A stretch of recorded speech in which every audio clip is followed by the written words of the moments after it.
Everyone, welcome back to our fastpath tutorial series. In this episode we're looking at case management and how you can obtain updates via the online portal.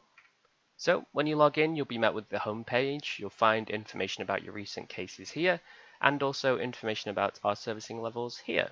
Now firstly I would just like to show you how the application search works. So if we click that button, it'll bring us to this page.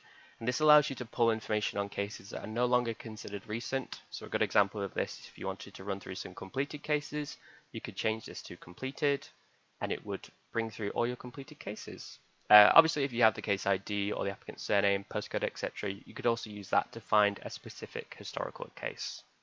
Now you may be wondering how to obtain a live update on a case. So we're just going to return to the home page and we're going to look at the evaluation instructed example here. So we'll click the reference. It'll bring us to the case summary page. This will have all your generic information about the case, client name, address, the loan amount you wish for, and estimated value, as well as product. At the lower end of the page, you'll find documents such as the application form and the KFI you submitted with, as well as the notes section, which we'll talk about a little bit further on. But I mainly just want to focus on the valuation status message. So anytime we interact with our surveyors, the information is pulled through to the portal. So a live update can be provided via this message. As an example, they contacted the client on this date at this time and arranged an appointment for this date as well. So it's exactly the same information that the advisor's support team would see as well. Now we're going to look at how you could get an update on a case that's been offered. So let's return to the home page. We'll be clicking this reference to look at the offered case. And you'll see it's a little different to the valuation instructed case. So we've now got an offer in the documents as well as an applicant copy of the valuation, so that's suitable for the client to see, and the note section that I mentioned.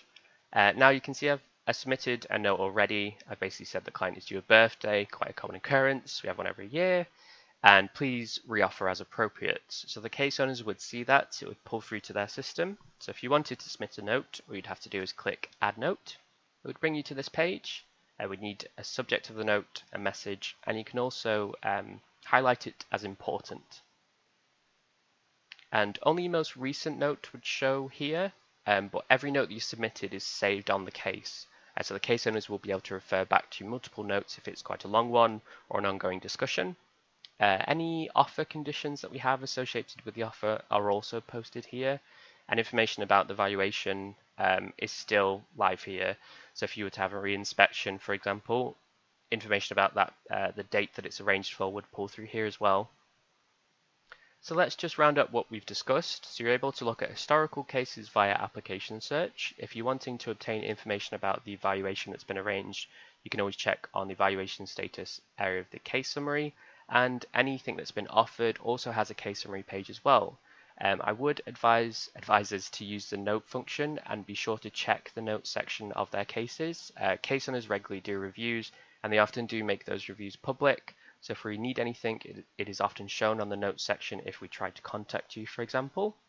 But I would just like to say thank you very much for watching and thank you for your time. If you do have any questions you'd like to ask us, please do feel free to contact advisor support on 03454 500 151. Alternatively, you can email at info@more2life.co.uk. Thank you again. Bye now.